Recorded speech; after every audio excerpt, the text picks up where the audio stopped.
A Torto e a Direito. Um programa com Alberto Magalhães, Bento Anastácio e Ricardo Freixal. Muito boa tarde, bem-vindo ao A Torto e a Direito na DNFM, com o Ricardo Freixal, Bento Anastácio e Alberto Magalhães. O meu nome é Luís Matias e estou aqui consigo todas as semanas para moderar este debate de temas centrais da atualidade. E do que se fala?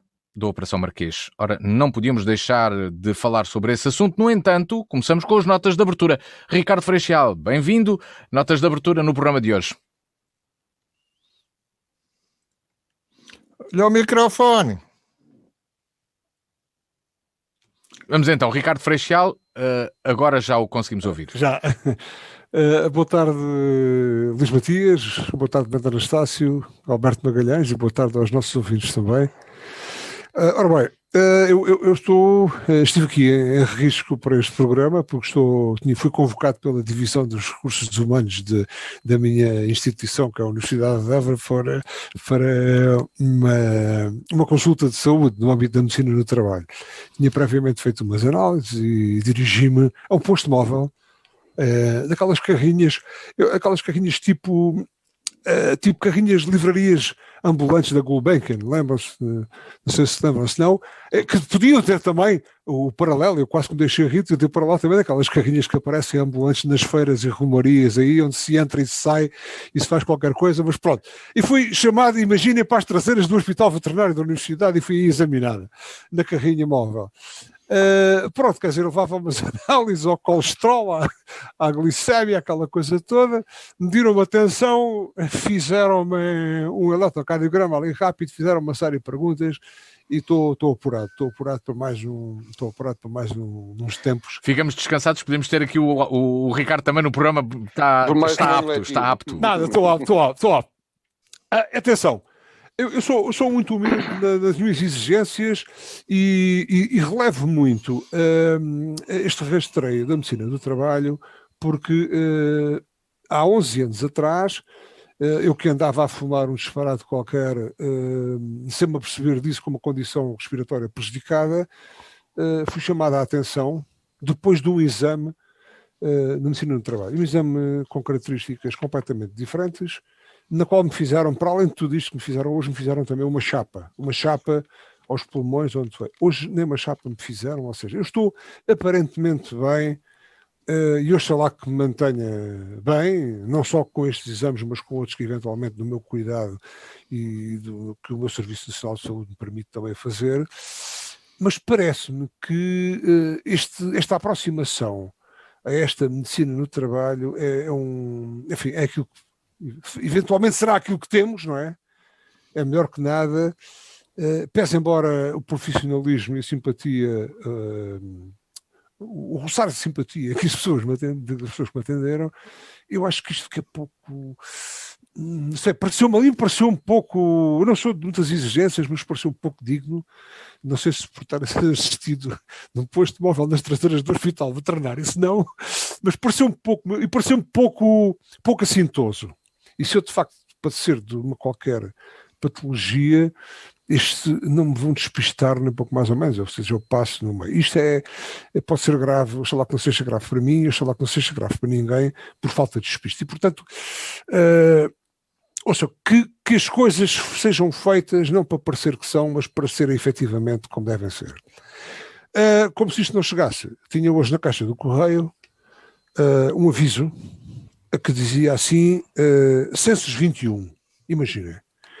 O Instituto das Estatísticas Nacional, o Instituto Nacional de Estatística está a realizar o Censos 21. Através do Censos do INE, pretende recolher de forma exaustiva dados sobre a população e a habitação fundamentais para a análise da estrutura social e económica do país. Não me oponho a isto, até aqui tudo bem. A carta que lhe foi deixada na caixa do correio contém um código para preenchimento dos inquéritos através da internet a partir do dia 19 de abril. A partir desta data, se tiver dúvidas no preenchimento do mesmo, poderá contactar a Junta de Freguesia da Malagueira, na Horta das Figueiras, com os seguintes contactos, tal. Ou seja, eu acho que isto também é a estatística que nós temos. Não sei se vou abrir sequer a carta, não sei se tem net no dia 19 de abril, e acho que isto não contribui em nada para a avaliação do nosso status e, portanto, terão que existir eventualmente formas diferentes de abordar aqueles que são escolhidos teoricamente de uma forma aleatória para responder no âmbito da estatística e dos censos, seja o 21, e já lá que os censos 20 e tal seja diferente deste. Bem, as notas de abertura do Ricardo Freixal, aí são todos escolhidos, todos estamos convocados, conta-se toda a gente. Jogava que escolhido aleatoriamente, Não, isto é, conta todos, somos todos contados e é de resposta obrigatória. Se não responder, alguém aparece lá à porta. Já agora fica uma nota para quem nos ouve, que caso batam à porta... Para todo o mundo neste ano, né? De 10 em 10 anos é geral e obrigatório. Exato. Caso, entretanto, alguém bata à porta, e ainda hoje houve essa alerta, que os recenseadores não entram na casa das pessoas, portanto, para quem nos ouve e que possa estar um pouco distraído, e caso isso aconteça, estar atento ao amigo do alheio. Alberto Magalhães, boa tarde, bem-vindo. Notas de abertura para o programa de hoje, sendo que o Ricardo já esticou aqui o nosso cronómetro. Vamos lá. É como sempre. Boa tarde, companheiros, boa tarde, senhores ouvintes. Boa tarde, Alberto. Bom, eu acho que isto anda meio mundo mais maluco do que eu, pelo menos meio mundo. Os nossos dirigentes na União Europeia, por exemplo, acho que estão completamente perdidos. Estão mais ou menos a patinarem na saúde mental. Bom, primeiro foi na Rússia de Putin. O senhor Josep Borrell, que foi designado, não se sabe bem se democraticamente, se autocraticamente, como alto representante para os negócios estrangeiros e a política de segurança da União Europeia, decidiu ir à Rússia ajustar contas com o Putin ou pôr os pontos nos is com o Putin. Disse que era melhor ir lá falar com eles olhos nos olhos, com os russos olhos nos olhos, do que falar sobre eles. E então lá foi o nosso ministro dos Negócios Estrangeiros europeu a falar com o Lavrov, o Sergei Lavrov, o ministro dos Negócios Estrangeiros russo, que decidiu humilhá-lo e achincalhá-lo. E o Borrell foi achincalhado, não reagiu, comeu e calou. O que é que os russos fizeram? Enquanto ele falava com o Lavrov, os representantes da Polónia, da Suécia e da Alemanha foram expulsos por terem participado numa manifestação contra a prisão do Alexei Navalny. Entretanto, o Borrell ia lá falar para ver se eles libertavam o Navalny. Não libertaram, expulsaram os europeus que lá estavam, os diplomatas, e no fim da conferência de imprensa, o Lavrov acabou por acusar a União Europeia de que não era um parceiro fiel, que tinha uma dualidade de critérios, aconselhou os jornalistas europeus a investigarem os seus próprios governos e as malandrices que faziam, e o senhor Borrell saiu de lá com a rabinha entre as pernas, claro.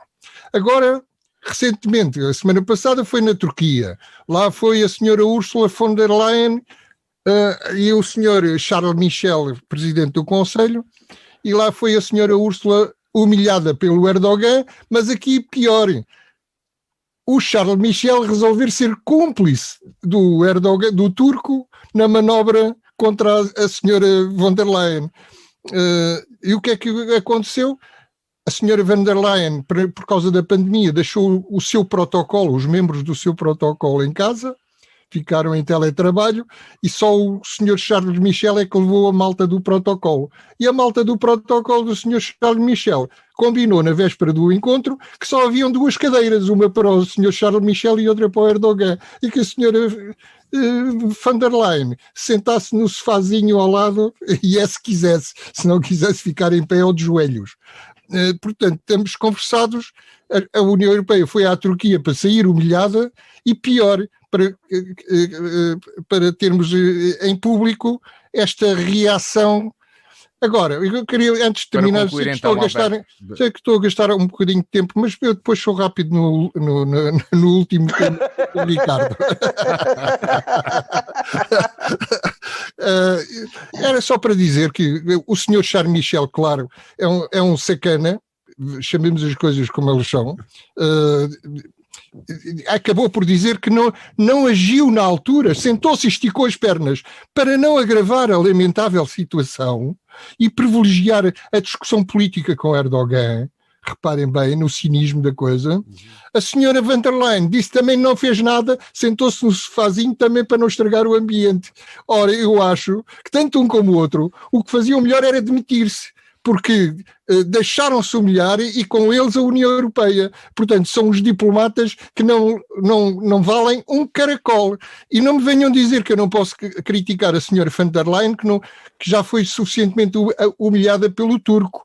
Porque a senhora van der Leyen, que se vangloria e é muito conceituada por ser uma mulher e por defender o papel igualitário da mulher, deixou-se humilhar todas as mulheres da União Europeia ao ser humilhada e ao não se defender, ao não abandonar a sala, a não pôr o senhor Charles Michel na ordem. Porque o mínimo que ela tinha que fazer era dizer: ó menino, levanta-te lá que eu quero-me sentar. Eu quero-me sentar. E fico-me por aqui. Alberto Magalhães. Muito bem. Há muito tempo que eu penso e digo, independentemente de tudo, o que a malta quer é sentir-se sentada, nem que seja em meia nalga. Bento Anastácio, vamos lá às notas de abertura do programa de hoje. Ora, o senhor Michel vai ficar claramente o exemplo do Bento Anastácio na capacidade de síntese das notas de síntese. Mas então vou ser telegráfico. O senhor Michel não teve uma mãe chamada Maria Manuela, porque senão não se comportava daquela forma. Exatamente. Porque eu que sou um rapaz que nunca tive assim muito medo de alguma coisa, bastava ela dizer Bento Manuel que eu punha-me logo em sentido e jamais me sentaria numa cadeira estando uma senhora de pé. Mas isso são outras coisas. Eu tenho aqui... Só vejo o nariz para baixo, ó Bento. Está... Então não sei se assim... Assim está bem, assim já te vejo. Então, uma nota prévia tem a ver, as pessoas sabem, mas para que fique bem claro, eu dou as minhas opiniões e sou responsável por elas e pelo que afirmo. Portanto, a responsabilidade, se alguém se sentir incomodado, é favor pedi-las a mim e não mais ninguém. E seguindo isto muito rapidamente, dizer que o senhor candidato do Chega, neste momento, está a usar de forma ilegal, abusiva, uma parte de um texto de Pedro Abrunhosa sem autorização dele, o que faz o crime de roubo de propriedade intelectual. Quem tiver dúvidas, eu posso mandar a prova do que digo, já que me foi indicado pelo seu agenciamento que não há autorização para isto. Ora bem, mas o tema que me traz hoje aqui atravessado na garganta tem a ver com a decisão de uma senhora chamada Leonor Machado. Esta senhora, que por acaso é procuradora do Ministério Público e é quem deveria pedir que fosse executada a justiça pelo homicídio do cidadão ucraniano às mãos de 3 energúmenos que vestem a farda do CEF, não tem nada a ver com a instituição, com os energúmenos que lá estão, e que diz a senhora na sua acusação, e vou citar para que não fiquem dúvidas, que o senhor foi algemado, agredido e torturado com arma ilegal, morreu devido a lesões graves provocadas pelo uso de bastão e agressões a pontapé, vindo a morrer por asfixia provocada pelas agressões. E diz a senhora que não foi homicídio. Eu gostava de saber o que é dar uma carga de porrada num cidadão que está deitado no chão, algemado, dão-lhe pontapés na cabeça e ele, por azar, morre. Mas ninguém o matou. Portanto, ele morre de pontapés. E não foi homicídio. Eu penso que há aqui qualquer coisa que não anda a funcionar bem há muito tempo no sistema de justiça do nosso país. Mas isto ultrapassa todos os limites. Eu espero que o juiz-presidente, como ele disse em afirmações, que foi apenas e só uma proposta de alteração da acusação e não a leve a sério, ou então... a proposta veio dos juízes. A proposta veio dos juízes. Veio do coletivo. A proposta veio do Ministério Público. Não, o Ministério... Estás enganado. A proposta veio dos juízes. E depois o Ministério Público adequou o seu discurso àquilo que os juízes avisaram. Os juízes avisaram que não consideravam só as hipóteses de condenação à inocência do homicídio.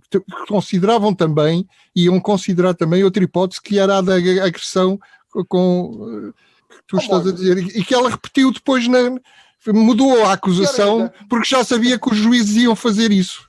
Pior ainda, o que vai acontecer é, se estes três cidadãos, o raio, estes três arguídos forem ilibados do crime de homicídio, se depois houver indignação pelas ruas, não é de forma nenhuma de se espantar. Mas porque tudo isto tem limites. Se partirem montras e roubarem lojas, assaltarem lojas, aí já é demais, pá.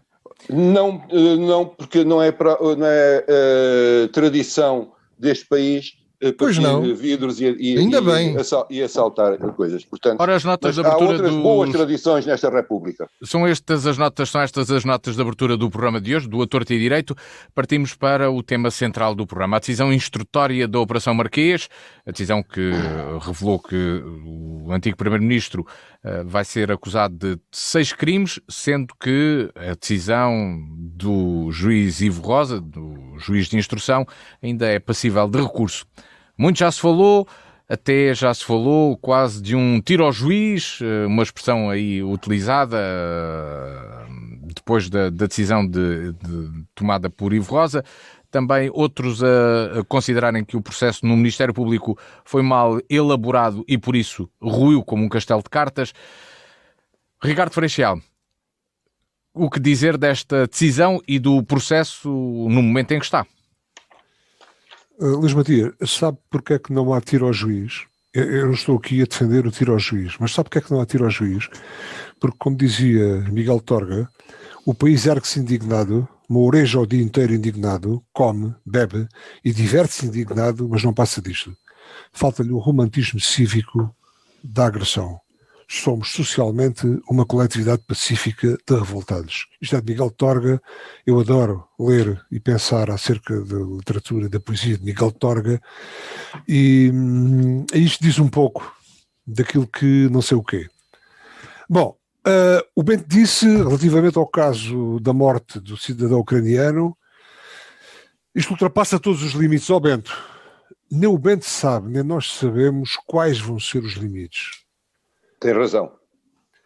E não sabemos quais vão ser os limites, porque de facto fomos confrontados com qualquer coisa de anormal no procedimento. E eu não quero aqui, porque já vamos falar na segunda parte da carreira relacionada com o crime que José Sócrates tem. Não quero falar nisso. Para já. Vamos falar depois, a seguir. E não quero aqui, porque não conheço o caso no seu âmago, crucificar ou condenar José Sócrates. Agora, acho perfeitamente anormal. Estavam indiciados ou estavam como arguidos 28 personalidades. Dessas 28 personalidades, José Sócrates estava indiciado de 31 crimes.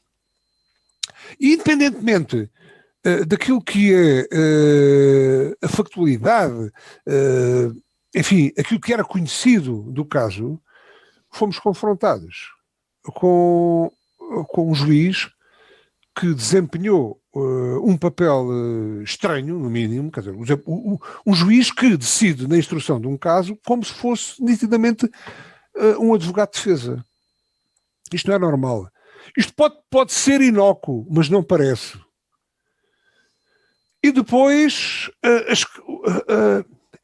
José Sócrates era acusado de corrupção e numa série de... Bom, foi, no fim de tudo, já não é pouco, ainda que não seja bastante, porque José Sócrates ficou todo contente com toda esta situação, foi dito que, de facto, é corrupto. Mas há uma série de factos relacionados com essa corrupção que já prescreveram. É acusado de fraude fiscal, mas já prescreveu. Eu pergunto a nós, pacatos cidadãos, como é que se faz essa coisa de prescrever face à fiscalidade? Já não digo da fraude. A prescrição é precisamente um dos aspectos que é apontado para recursos. Já volto ao Ricardo Freixal. Luís Matias, desculpa, mas espera, deixa-me só aqui desabafar um pouco mais. Mas eu tenho a oportunidade de desabafar, Ricardo. Vai ter uma oportunidade. Temos tempo para isso.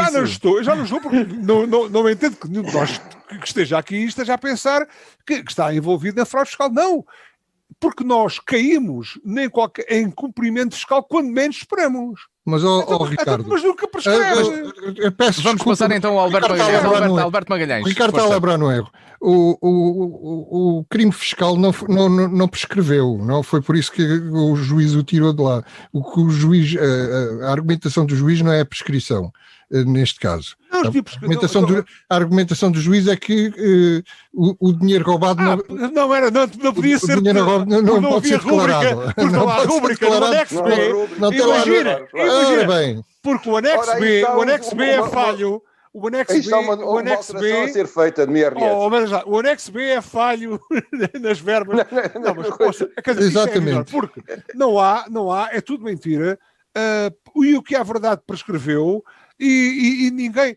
Ouça, vamos lá ver. Vamos passar agora ao Alberto Magalhães. Alberto Magalhães, vamos lá então falar sobre esta decisão instrutória da Operação Marquês. Calma, Ricardo. Temos esta oportunidade ao Alberto agora. Temos que ter calma, é a vez. Porque nem tudo são desgraças. Vamos lá ver. Ou melhor, a desgraça não é do Ivo Rosa. A desgraça começa muito antes do Ivo Rosa eventualmente intervir no processo. Vamos lá ver. O Ministério Público e o Ticão, para já. Para já, o Ticão é uma desgraça. Com dois juízes, e ainda por cima, completamente opostos um ao outro. O juiz Carlos Alexandre está sempre de acordo com o Ministério Público e até deu entrevistas a dizer que não tinha amigos ricos. Ora, ao contrário do que o Ricardo estava a dar a entender, o papel de um juiz de instrução não é de advogado de defesa, mas é de defesa dos direitos dos arguidos. É isso que está na lei. É isso que está na lei. Tem que garantir que os direitos dos arguidos não são espezinhados. E é por isso que se chama, Alberto, só um minuto. É por isso que em França o juiz de instrução se chama juiz de direitos. Exatamente. Pronto, mas em Portugal não se chama assim, mas também é um juiz de direitos. Ora, o Ministério Público, o comportamento foi o seguinte: crimes desde 2006, mas em 2014 é que o Sócrates foi preso. Ora, em 2014, alguns dos crimes sobre os quais ele depois foi acusado já tinham prescrito, por serem de 2006. Porque neste momento os prazos de prescrição são muito maiores do que eram nessa altura. Portanto, nessa altura os prazos de prescrição eram muito pequenos. Mas isto ainda é o menos. O que se passa é que o Ministério Público em Portugal habituou-se, e eu tenho a impressão que o primeiro grande caso em que deu bronca foi o caso Casa Pia, em que não era o Carlos Alexandre, mas era o Rui Teixeira, que apareceu no Parlamento com as televisões atrás para ir prender um deputado. Portanto, o Ministério Público aqui fez exatamente a mesma coisa, seguiu o modelo do Rui Teixeira. Foram prender o Sócrates à chegada de França, dando a oportunidade ao Sócrates de se mostrar como um cidadão que se vinha a apresentar à justiça e que fizeram-lhe a maldade de o prenderem antes de ele ter essa oportunidade. Portanto, prenderam-no. Mas depois prenderam-no. Esteve 10 meses presos à margem da lei, porque o juiz Carlos Alexandre foi prorrogando o prazo para o Ministério Público apresentar uma acusação, e o Sócrates só foi acusado 3 anos depois de ter sido preso. Estava em prisão domiciliária já. Ora, isto não se faz. o Ministério Público devia ter investigado primeiro e depois prendia-o. Não, fez ao contrário. Primeiro prendeu para dar show, espetáculo. Durante 3 anos mandou notícias para o Correio da Manhã, para o Observador, etc. E depois, quando o acusou, todo o país já considerava Sócrates culpado. Assim não, é que. Pera lá, não entra em diálogo comigo, agora estou a falar. Deixa o Alberto concluir. Estou a falar. Mas eu tive um período também de. Você teve um período de falar. Sim, mas. Portanto, o Conselho Superior da Magistratura, depois, também não se porta bem. Porque, primeiro, ainda recentemente disse que não era preciso pôr mais juízes no Ticão, porque 2 juízes chegavam. Agora apareceu o presidente do Conselho Superior a dizer que afinal só 2 juízes não serve e que é melhor extinguir o Ticão. Bom, depois o problema do juiz natural. O primeiro argumento do Conselho Superior de Magistratura foi que o sorteio não tinha sido eletrónico porque tinha havido uma falha informática. E tinha sido um sorteio manual. Agora, perante as evidências que isso não foi assim, que não houve sorteio, já veio dizer que não houve sorteio porque o juiz que já tinha o processo continuou com o processo. Portanto, o Conselho Superior da Magistratura também se está a portar mal, além de vir pressionar o juiz Ivo Rosa nas vésperas da apresentação da coisa. Portanto, o que eu tenho a dizer para terminar rapidamente é os buracos na lei e os buracos na acusação do Ministério Público, que são muitos, parece, não são culpa do juiz Ivo Rosa. O juiz Ivo Rosa é um dos 25 juízes da ONU que está ao serviço. Curiosamente, o aproveitamento do juiz Ivo Rosa é um dos 25 juízes internacionais que estão ao serviço da ONU para julgamentos de homicídios coletivos, de genocídios, etc. Crimes de guerra, etc. Esteve no coletivo que julgou o Karadzic, aquele tipo que fez o massacre de Srebrenica e tal. E votou em minoria contra a prisão perpétua do homem, por considerar que a prisão perpétua não é um castigo decente. O juiz Ivo Rosa não tem. Passar agora. O juiz Ivo Rosa não tem. O juiz Ivo Rosa, só para acabar, não tem que ir contra a lei para tapar os buracos da acusação. Nada. O juiz Ivo Rosa tem que cumprir a lei. Vamos ouvir o Bento Anastácio. Temos aqui então um processo. Ricardo, eu vou-lhe dar a oportunidade daqui a instantes. Depois de ouvirmos o Bento Anastácio, que ainda não ouvimos o Bento Anastácio. O Bento Anastácio, sobre este tema da Operação Marquês, já percebemos que tem as visões que aqui estão expostas. Como é que é assim, em relação a estas coisas, eu espanto-me um pouco com isto, porque se há alguém que devia defender a justiça popular, e essas coisas era eu, mas porque a justiça popular tem daquelas coisas, é feita logo. Portanto, neste caso, por onde der, jamais será feita a justiça. É feita a quente. Nunca será feita a justiça neste caso. Ponto. Porque ainda nem sequer começou o julgamento, já vamos em 7 anos. Exatamente. Há outra coisa. Eu penso que serei insuspeitíssimo de qualquer simpatia pelo Sócrates. Obviamente que não tenho. Mas há uma coisa. O Sócrates também tem direitos. Assim como qualquer outro cidadão. Não, tem mais direitos até agora, tem mais direitos. Deveria ter só o da causa pública e nenhum de nós usa. E portanto, tem mais direitos isso é outra que nós temos. Ricardo. Mais direitos. Eu também tenho uma opinião sobre a coisa. E não sei se é preciso dizer alegadamente, porque o homem já foi condenado. Eu acho que o Sócrates é um corrupto. Ponto. É a minha opinião, quer dizer, vale o que vale, e pronto, e acho que até o juiz Ivo Rosa esteve de acordo. Agora, em relação aos processos que caíram, o juiz Ivo Rosa aqui é um bocado o bode expiatório, já que pura e simplesmente ele utilizou a mesma jurisprudência criada pelo Tribunal Constitucional no caso Isaltino. Ora bem, em relação às prescrições, sim. Em relação às prescrições. Mas eu também tenho uma outra opinião sobre este processo. Este processo foi feito armado de forma a não dar em nada. Ou seja, isto foi tudo um show-off feito a vários pretextos. Porque eu não acredito em tanta incompetência junta. Desculpa, quer dizer, eu não consigo acreditar que o incidente do sorteio fosse uma coisa para não ser utilizada para acabar logo com isto tudo. Eu não estou a ver como é que há um grupo de pessoas no Ministério Público que acarreia para um processo prova de influência do Primeiro-Ministro quando o José Sócrates já não era Primeiro-Ministro.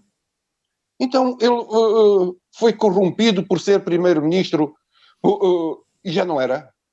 Quer dizer, e eles não vão ver as datas em que as coisas são feitas. Então não andamos a brincar com isto tudo. Então, eu tenho algumas dúvidas, e vou dizer porque como se devem lembrar, que eu fui dos piores momentos que houve para mim neste país, foi aquela história do Supremo Tribunal de Justiça ter dito que havia um crime organizado infiltrado no Tribunal da Relação de Lisboa. A partir deste momento, eu começo a pensar que se calhar não é só ali.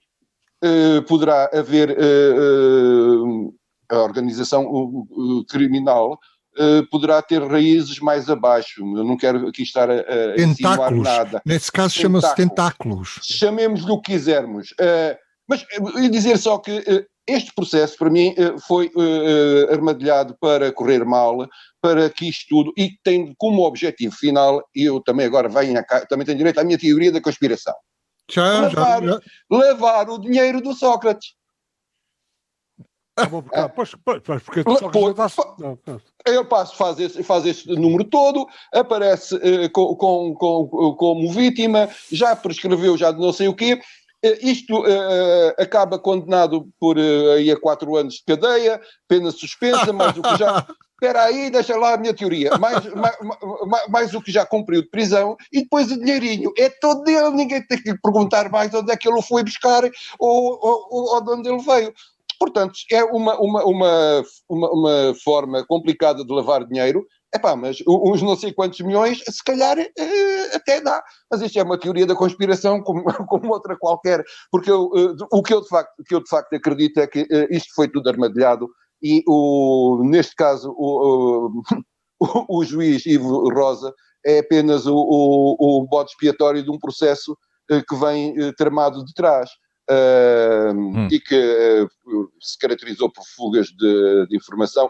Há uma quantidade sim, para concluir, há uma quantidade de direitos que foram violados ao Sócrates, há uma quantidade de incompetência no processo, há uma quantidade de coisas a esta volta que me levam a concluir que isto não é apenas e só incompetência. Isto tem mais qualquer coisa por trás. É demasiada incompetência para ser só incompetência. Ricardo Freixal, depois desta análise do Bento Anastácio, acha que, havendo recurso para a relação, o processo ruirá o restante? Faça o restante que o Bento faz? Luís Matias, se nós estivéssemos aqui na rádio, eu diria, à boa maneira alentejana, então quer dizer que a puta sou eu, não? Claro. Quer dizer, vamos lá ver. No meio disto tudo, temos de dar um louvor ainda ao senhor. Eventualmente ainda teremos que o indenizar. Porque, claro, de facto, eu estou como o Bento diz. Eu não acredito, já disse aqui várias vezes, não acredito, a respeito de várias temáticas, não acredito em tanta incompetência. Isto é muito mais do que incompetência. Ou seja, estamos todos lixados, mas com um F muito grande. Isto é tudo uma data de, passo o termo, uma data de larápios. Larápios, e ainda há a terminologia do termo larápios, que é aquela que eventualmente resultará de um tal juiz que havia em Roma, de nome Lúcius Antônios Rufus Appius, que se assinava L.A.R. Appius, e daí o termo de larápios, e passava sentenças favoráveis a quem melhor por elas pagasse. Vamos ver. E então estamos entregues, ou estamos obrigados a ser confrontados com isto. Então, vamos porque objetivamente o que está em causa é que nenhum cidadão beneficia de nenhum enquadramento jurídico ou pseudo-jurídico como este. A nós, qualquer dívida de 1 cêntimo não prescreve. Somos penhorados até ao tutano. Fazem-nos o que calhar. E é um indivíduo que, à tripa forra, qualquer um de nós que se apresente com dinheiro proveniente, enfim, seja daquilo que for, no seu uso da sua profissão ou da sua atuação enquanto cidadão normal, apresentar dinheiro vivo ao balcão do banco, é obrigado a uma declaração onde é que foi buscar esse dinheiro, onde é que esse dinheiro... Este homem recebia a tripa forra aos milhões e está tudo bem. É o velho ditado. O Ricardo Salgado pagou com uma mala de dinheiro. Tudo, mas aos milhões. Com uma mala de dinheiro. Aos milhões. Mas sim, é normal. O Estado recebe... Prescreveu. O Estado recebe... Prescreveu. Estão ilibados visto. Ou seja, estão-nos a atirar. Não é areia, são pedregulhos para cima dos olhos. Isto não é assim, não pode ser assim. Quer dizer, há aqui qualquer coisa que não... Ou seja, tem que haver qualquer coisa que... E depois, o Bento trouxe para aqui há pouco, e muito bem, o caso em paralelo, mas que tem que ver com a justiça, da morte do cidadão ucraniano, coitado indefeso. Ou seja, então, mas que justiça é esta? Isto é o quê? E quer dizer, no meio de tudo isto, sobressai um indivíduo que tem um passado vergonhoso face ao crime, vergonhoso ou não, de coabitação com o crime, e que foi primeiro-ministro, mas até onde é que isto vai?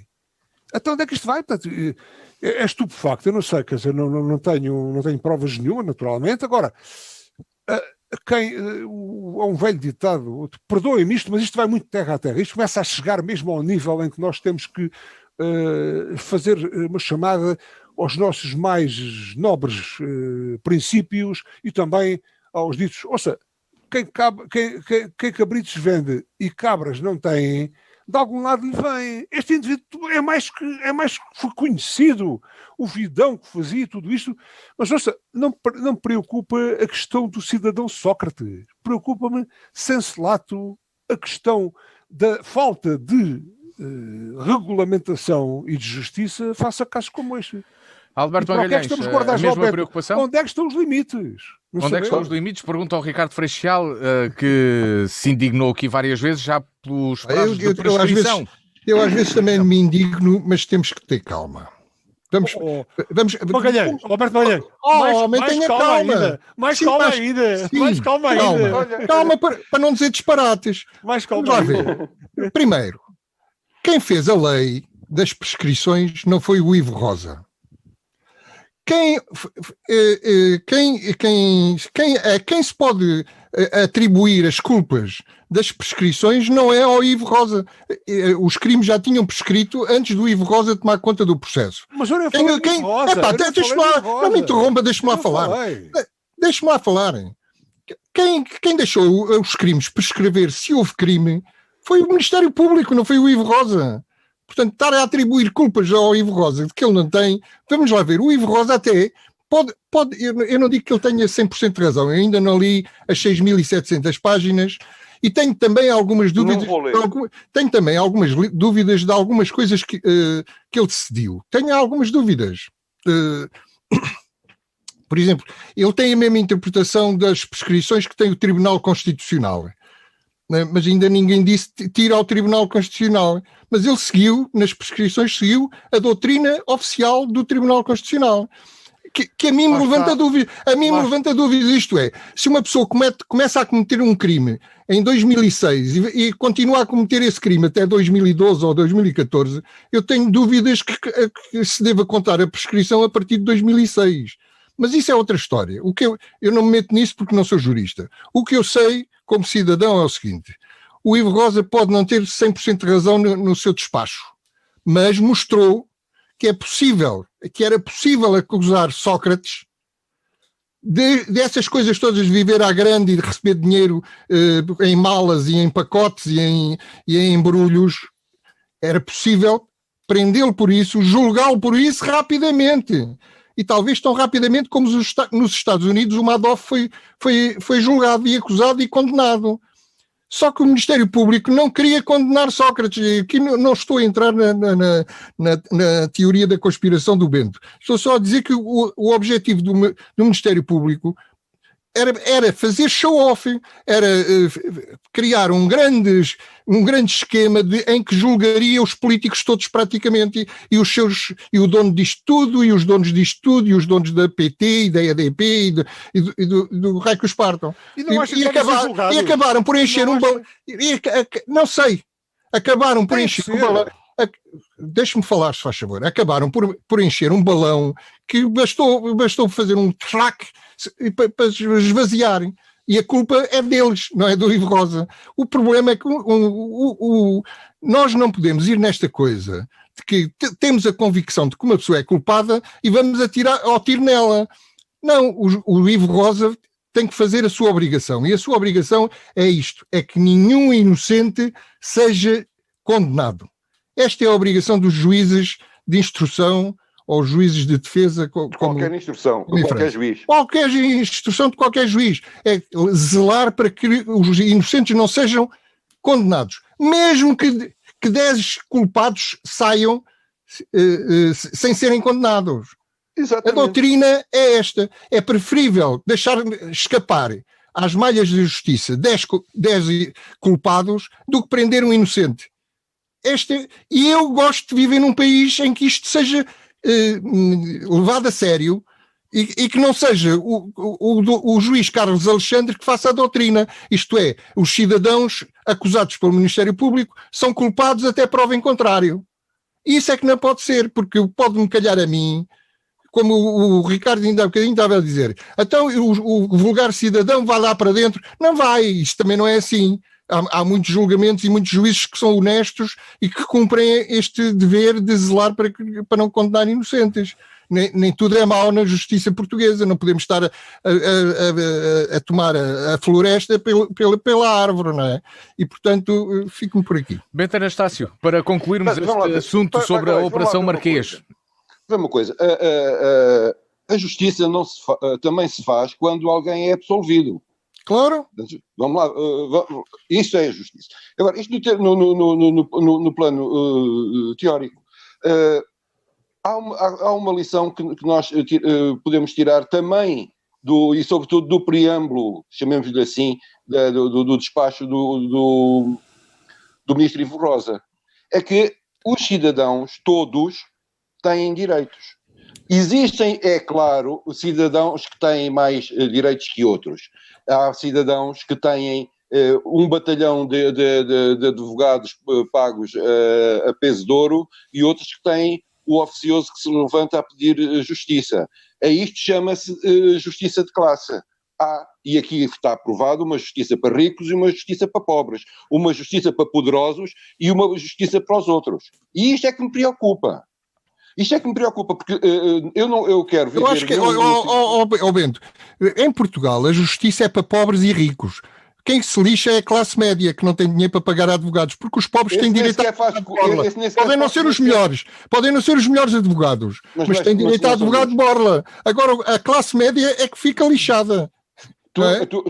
Não, mas isso ficou ao tempo, a partir do momento em que foi alterado o código dos custos, das custas foi pura e simplesmente para que quem não tem dinheiro não se possa queixar e pronto, e as coisas ficam assim resolvidas. Portanto, isto é um problema estrutural da justiça no nosso país. E quantos casos Sócrates por aí haverá? De que, e eu reconheço que mesmo sendo ele presumivelmente um bandido, também tem direitos. E eu gosto de viver num país em que o Estado cumpre esse dever, o dever de proteger os seus cidadãos contra a arbitrariedade e não permitir que haja alguém que seja condenado por provas forjadas, por sabe-se lá o quê, por uma maningância qualquer. Tem que haver alguém que ponha controle nisso. E isso cabe ao juiz de instrução criminal do nosso país. E eu acho que nesse caso o juiz Ivo Rosa esteve bem. Ou por outra, por muito que ele quisesse que o Sócrates fosse condenado, não lhe deram hipótese dele o fazer. Certo.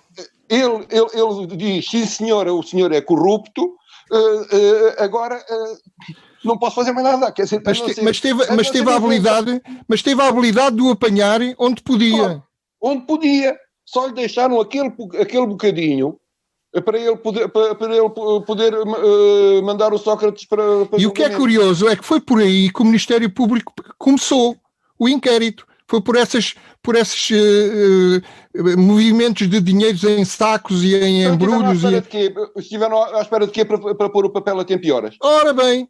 Pois bem, Bento Anastácio, para concluir então, para entrarmos no segundo tema do programa, já concluímos. O segundo é a continuação do primeiro, não é? É como é a continuação, quase. Vamos, porque isso vamos descobrir. Vamos lá. O tema é proposto pelo Ricardo Freixal. Este tema vamos tratá-lo só numa ronda, porque já avançámos um pouco mais no tempo. Censor. Com este nem lá pistanho. Vamos a ver se dá para duas rondas. Estava a ser dada a palavra ou não? Está a ser dada está a ser dada a palavra ao Ricardo Freixal. Ricardo, vamos lá. Eu vou ver se consigo propõe para ser tratado nesta torta e direito. Eu vou ver se consigo sintetizar tudo isto no meu tempo para não fugir, ver se consigo dizer tudo aquilo que vai na alma. Vamos lá ver. Eu socorro-me aqui do poema de Mário Viegas, que é o Carreirismo. O Carreirismo, segundo Mário Viegas, conta assim que após ter sorripiado por 3 vezes a compota da despensa, o seu pai administrou depois de ter roubado a caixa do Sr. Esteves da mercearia da esquina, o seu pai pô-lo na rua. Voltou passados 22 anos com o chofer fartado. Era diretor-geral das polícias. O seu pai teve um enfarte. Ora bem. Este carreirismo é que eu recuso-me aqui, quem sou eu para condenar na praça pública ou aqui aos microfones da Diana o cidadão José Sócrates. Mas eu recuso-me a pensar que há aqui uma cabala contra José Sócrates. Portanto, ou seja, José Sócrates tem que provar e tem que ser julgado. Mas não tem que provar nada, senhor. Agora sou eu. Agora já se queixa. Não tem nada que provar. Tem que provar que é inocente. Sócrates tem direitos. Tem direito. Quem tem que provar é mais público. E tem mais direitos que os outros. Porque há tripa forra. É que José Sócrates não é um cidadão inocente. A carreira, e o carreirismo vem daí, a carreira de José Sócrates começa em termos de notoriedade política ligada ao crime. Para quem está ligado como que a fuligem da minha chamineta para o lume que eu lá faço, começa quando foi secretário de Estado do governo de António Guterres com a tal central incineradora. E depois continua e passa por uma ligação também muito curiosa e muito estranha ao indivíduo da chacata. E depois, não contente com isso, passa pelo Freeport e envolve os primos, envolve os tios, envolve o parte quem quis, em coisas que ficaram tudo menos esclarecidas. E como se isso não basta, é primeiro-ministro e envolve-se no caso Marquês. Pelo meio, intitula-se de engenheiro, faz uma série de projetos de arquitetura ou de engenharia civil. Ou seja, a vida de José Sócrates está carregada de mentira. Pasma-se esta questão do carreirismo. Eu, enquanto cidadão anónimo, tomo nas tintas para o Ivo Rosa, não sei quem é o Ivo Rosa, e, portanto, tenho respeito pela justiça quando ela me provar que, de facto, é feita de uma forma correta. Agora, este cidadão, pasma-se, como é que chega a primeiro-ministro e como é que estamos aqui a discutir, eventualmente, a inocência? Quer dizer, qualquer dia vamos ser obrigados a fazer, eventualmente a pagar a indenização a Sócrates porque estamos aqui a crucificá-lo na praça pública, temos que fazer uma estátua porque é um indivíduo muito bom e fez não sei o quê, e eu recuso-me a isso. Portanto, José Sócrates faça tudo aquilo que está indiciado, e o José Sócrates e o resto. Porque o Bento disse, eventualmente haverá aqui uma tentativa de branquear, e havia 28 arguidos, e quantos é que vão a julgamento? 2 ou 3, não é? 5 ou 6.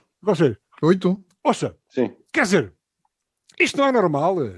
Isto não é normal. E, portanto, eu recuso-me aqui, e a questão não é de prender inocentes. A questão é de deixar escapar os bandidos. Não estou a dizer que seja o José Sócrates. Seja o José Sócrates, é Cencelato, sejam todos. esta justiça não me dá confiança a mim enquanto cidadão anónimo. E outro dia, um indivíduo com responsabilidades, enfim, em termos da magistratura, ou pelo menos com alguma capacidade de análise, disse esta coisa da justiça. Já Sócrates teve sorte com o juiz que lhe calhou, mas é bastante sorte. E tinha tido azar com o Carlos Alexandre. Se formos para trás aos programas, eu disse que não me agrada nada, nem me agradava nada a forma como Carlos Alexandre era potenciado na opinião pública. Os juízes não têm que ser aqui vedetas. Não têm que ser. Tem que cumprir ou não tem que ser. E isso está aí num programa qualquer em que eu não adorei nada a forma como aquele juiz se apresentou, como a entrevista que não conhecia Ricos, o rei que parte dessas alegações todas que a mim não dizem nada. E o Ivo Rosa eu não conheço de lado nenhum.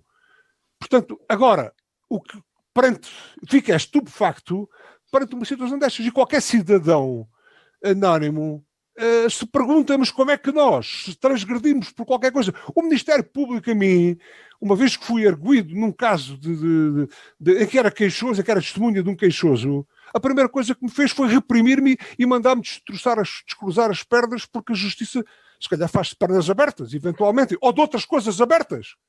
Agora, isto não é, portanto, não tenho boa experiência com esta questão do Ministério Público também.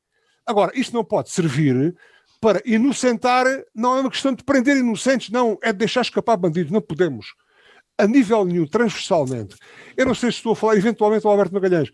Não tenho formação de nível jurídico, tenho muito menos informação e não vou buscar aqui questões. Agora, não sou capaz... Mas, Ricardo, há coisas... Deixa-se terminar o Ricardo, que o Ricardo está a terminar e eu vou passar já para ti, Alberto. É só preciso... E, portanto, tenho respeito. Só o Ricardo concluir, que está mesmo a concluir. Respeito por todos, eventualmente também por José Sócrates, mesmo que ele seja condenado. Agora, pelo amor de Deus, não me tirem, não me tapem os olhos e não utilizem em seu belo prazer a justiça, porque ela não é para ser interpretada assim, quer dizer, já muitas vezes...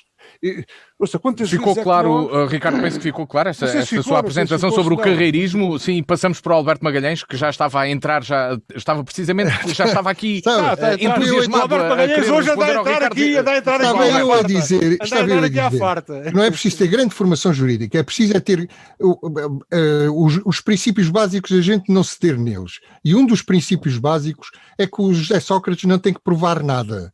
Em termos jurídicos, não tem que provar nada. Quem tem que provar é o Ministério Público. Ponto. Isto é uma coisa básica. Os acusados não têm que provar coisíssima nenhuma. Nem sequer em Portugal... Não, tem que provar a sua inocência. Não tem. Tem que provar a sua inocência. Não tem, Ricardo, desculpa lá, mas isso é contrário ao direito europeu e ao direito português. Não tem nada que provar a sua inocência. Ou tem que estar inocentes, e alguém tem que outra coisa. Isso é outra coisa. Tem que provar. Agora tem que estar. Não, desculpe, Ricardo. É o Ministério Público que tem que acusar e provar a acusação. É assim que funciona a coisa. E isto devia estar claro em todas as cabeças dos portugueses, que é para não, de vez em quando não tergiversarem. Que é para estar aqui a dar louvor aos Sócrates, quer ver? Não posso falar? Pode. É que você teve mais de 5 minutos a falar sozinho. Não sei se deu conta disso. Bom, nós quando falamos todos sozinhos. Já falamos. Claro. Alberto, vamos passar ao Alberto para ouvir depois o Bento e terminarmos o programa. Vamos lá. Bom, o Ricardo escolheu o tema carreirismo e como o nome indica, o que é que eu fiz? Fui aos contos do Gin Tónico do Mário Henrique Leiria e estava preparado para recitar o poema do Mário Henrique Leiria que o Mário Viegas popularizou e que o Ricardo já recitou. Mas também era meu. Tirou-me as palavras da boca, o que é uma coisa lixada. Mas não faz mal, eu arranjo outras, não há problema. O Ricardo disse a carreira de crime, vamos lá ver. Ligado ao crime. Começou por vários crimes que nunca foram alvo sequer de acusação formal e que nunca foram a tribunal e que nunca foram provados. Portanto, voltou a pecar. Claro que não. Voltou a pecar. Quer dizer, a culpa não é do Sócrates, é da justiça. Se há culpa, é da justiça. Se ele cometeu esses crimes que o Ricardo diz que cometeu e nunca foi julgado por eles, a culpa é da justiça. A culpa é da justiça, não é dele. Estava ligado de forma duvidosa. Esteve ligado de forma duvidosa. O que o Ricardo devia dizer é: os jornais, tipo Correio da Manhã, as televisões, etc., andaram à procura durante muito tempo. Por exemplo, o Freeport foi uma conversa que surgiu entre jornalistas e a célula do PSD, do Montijo ou de um sítio qualquer. Implantado no estuário do Tejo não existe. É uma falácia. Não, existe, e eu sou contra. É uma falácia. Existe e eu sou contra. Como é que aparece? Contra o aeroporto do Montijo. Mas não sei se vai ser um crime. Faltou esse. Não sei se haverá corrupção, Ricardo. Se calhar o governo devia provar que é inocente. Em pôr lá o coisa. Nós não podemos fazer essas coisas assim de ânimo leve, acusações de ânimo leve. Para mim, o Sócrates. Não, vamos lá ver. Eu votei no Sócrates. O Sócrates não existe. Eu pecador, me confesso. Votei 2 vezes no Sócrates. E quando o Sócrates começou, foi preso e depois os jornais e as televisões começaram a fazer um rol de acusações, como o Ricardo agora fez. Eu não fiz. Não, eu e a falar dos pacotes de dinheiro que o Carlos Silva, não é? Isso foi o Bento. O Carlos Silva lhe dava e aquelas coisas em código entre eles para manda cá mais documentos, manda fotocópias, que eu estou a precisar de fotocópias e tal. Quando isso começou, eu aqui me confesso que a minha teoria da conspiração não foi como a do Bento. Foi uma teoria da conspiração, se calhar mais a sexólogo ou a psicólogo. Foi assim, queres ver que os homens são amantes e têm uma economia em comum e, portanto, o dinheiro é dos dois. Querem lá ver. Uma união de facto. Exatamente, viviam amantes ou união de facto. Mas depois, pronto, a pouco e pouco foi-me convencendo que, de facto, ali havia mais qualquer coisa, como é óbvio. E como o juiz Ivo Rosa agora acusou ou levou para julgamento, quer dizer, um tipo que empresta 1.700.000 euros, é claro que o gajo tinha muitos milhões, não é? Pelo menos. Sim, 1.700.000 está mais ou menos indiciado, é isso que eu falo. É muita fruta. Mas pronto, o que é que se há de fazer? Agora, o que para mim é importante, e isso já não precisa de ser provado pelo Sócrates, nem isto nem o seu contrário, é que o Sócrates é um tipo completamente mau caráter, não é? Porque um tipo que é primeiro-ministro e aceita prendas ou empréstimos de empresários que fazem negócios com o Estado, no máximo é mau caráter. Mas não é só mau caráter, por isso é de um narcisismo, não é? Absolutamente patológico. Tudo lhe é devido, o luxo, o gastar dinheiro sem coisa, quer dizer, não é próprio de um socialista, digamos assim. Para concluir então, Alberto? E para concluir, o Sócrates é um psicopata de colorinho branco, é o diagnóstico que eu lhe faço. Bento Anastácio. É malta Alberto, para fechar. Só para dizer, não, os psicopatas não são inimputáveis. Os psicopatas não são inimputáveis. É um psicopata de colorinho branco que não quer dizer que mate pessoas por dar cá aquela palha, ou seja, um serial killer. Mas é uma pessoa que é sem culpa, sem sentimentos de culpa e sem remorsos, portanto. E, portanto, é um psicopata em princípio. Bento Anastácio.